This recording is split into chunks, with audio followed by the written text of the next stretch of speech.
Tu sais, parfois, le cri le plus fort est lancé sans dire un seul mot. Parfois, un regard en dit plus que des pages entières d'explications. Et parfois, ne rien dire dit tout à tout le monde. Le silence est bien plus bruyant qu'il n'y t'imagine. Paraît, tu seras surpris en découvrant la vérité. Que savons-nous ?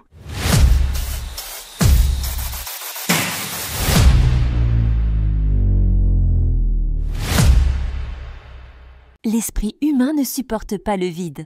Il commence à tourner autour de chaque question sans réponse. C'est pourquoi, au moment où tu te tais, une guerre commence dans l'esprit de l'autre. Dans ces instants où tu ne dis pas un mot, des centaines de phrases résonnent en eux. Parce que quand la réponse est le silence, chacun se retrouve face à sa propre voix intérieure.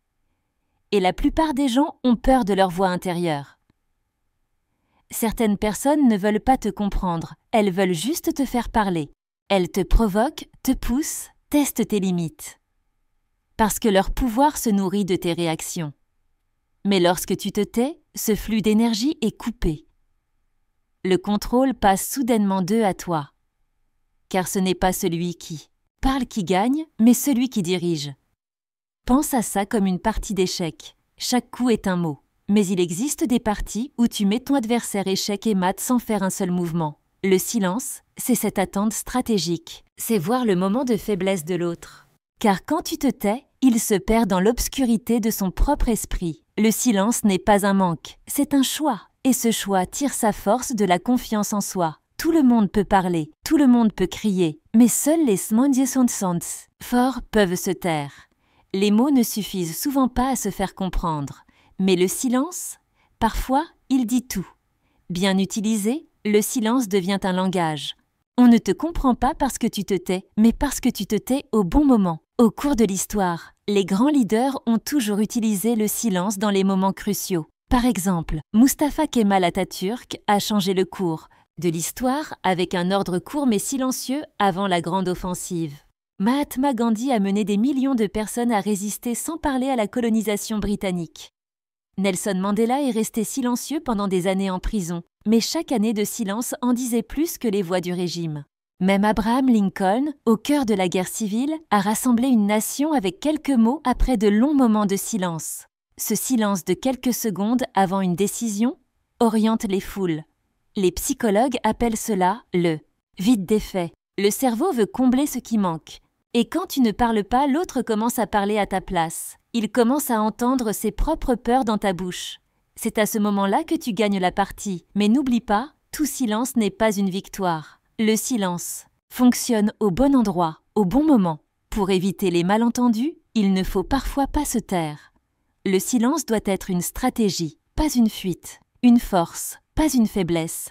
C'est pourquoi savoir quand l'utiliser est plus précieux que de l'utiliser. Imaginons que quelqu'un se montre agressif envers toi. Pas physiquement, mais émotionnellement. Il essaie de te provoquer, lui crier dessus, répondre, c'est lui donner ce qu'il veut. Mais partir en silence, le regarder dans les yeux sans dire un mot, à ce moment-là, ce n'est pas toi qui résonne dans sa tête, mais son propre vide. Les gens veulent se nourrir émotionnellement.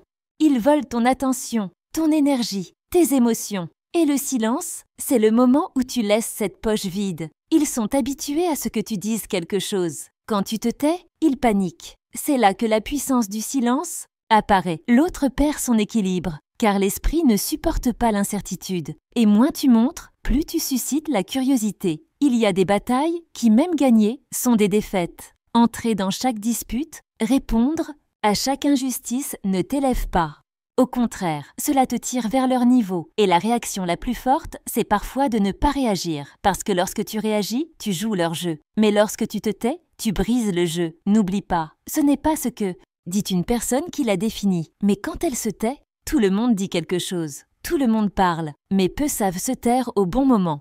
Et c'est pourquoi celui qui gère le silence dirige la foule. Arrête-toi maintenant et réfléchis. Souviens-toi de ta dernière dispute. Peut-être avec ton partenaire, peut-être avec un ami, peut-être avec quelqu'un au travail.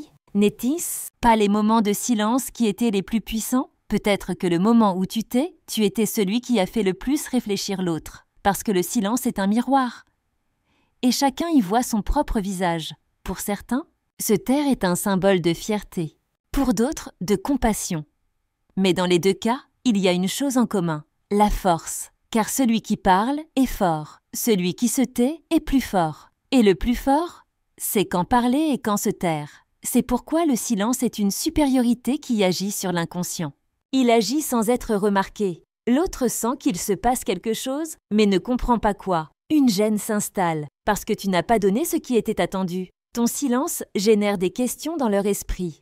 Pourquoi? N'a-t-il rien dit? Que pense-t-il? Que va-t-il faire? Et ces questions commencent à les consumer. En psychologie, cet effet est expliqué par le stress causé par l'imprévisibilité. L'esprit humain est mal à l'aise face à ce qu'il ne peut pas contrôler. Et plus tu te tais, moins ils peuvent te contrôler. C'est pourquoi l'un des plus grands outils de manipulation est le silence. Mais pas pour détruire l'autre, pour te protéger. Un proverbe turc dit « La parole est d'argent, le silence est d'or ». Tout le monde ne mérite pas chacun de tes mots. Tu n'as pas besoin de descendre à un niveau que tout le monde peut comprendre. Parfois, le « silence montre que tu ne descends pas, parce que chaque mot est une réduction. En te taisant, tu protèges ta valeur, ton niveau, même ton identité. Mais alors pourquoi avons-nous parfois envie de parler? Parce que l'esprit humain ne supporte pas l'incertitude. Notre anxiété intérieure cherche à prendre le contrôle par les mots. Parler est un moyen de se soulager. Crier est une expression de perte de contrôle. Parfois, c'est le besoin de prouver qu'on a raison. Parfois juste celui d'être entendu. La plupart du temps, c'est pour être connu et compris que nous nous accrochons aux mots. Mais n'oublions pas que chaque mot ne peut remplacer le silence intérieur. Ferme maintenant les yeux. Rappelle-toi ta dernière dispute. Que ressentais-tu en répondant? Et que ressentirais-tu en te taisant? Peut-être plus fort, plus équilibré, plus clair. Car à ce moment-là, tu ne t'adressais pas seulement à l'autre, mais aussi à toi-même. Et le silence n'est pas seulement une stratégie, c'est aussi un nettoyage intérieur. Et n'oublie pas, les grandes personnes n'ont pas besoin de parler pour expliquer. Les grandes personnes ne perdent pas de temps avec de petites querelles. Cette vidéo ne dit pas que tu ne dois jamais parler. Parle, mais avec mesure, au bon moment, autant qu'il le faut. Peut-être es-tu accusé, dis la vérité, mais ne cherche pas à convaincre, car la vérité se convainc elle-même. Comprendre le silence, le maîtriser, te fera avancer non seulement dans tes relations, mais dans toute ta vie, parce que c'est la langue du caractère, pas des mots. Et le caractère ne parle pas toujours, mais il se fait toujours sentir. Envoie cette vidéo à quelqu'un qui ne cherche pas seulement à comprendre, mais à ressentir. À quelqu'un qui se retrouve toujours au milieu d'une dispute. Aide-le à se souvenir de cette force. As-tu déjà gagné avec ton silence? À quel moment t'es-tu tu et tout a changé? Écris-le en commentaire.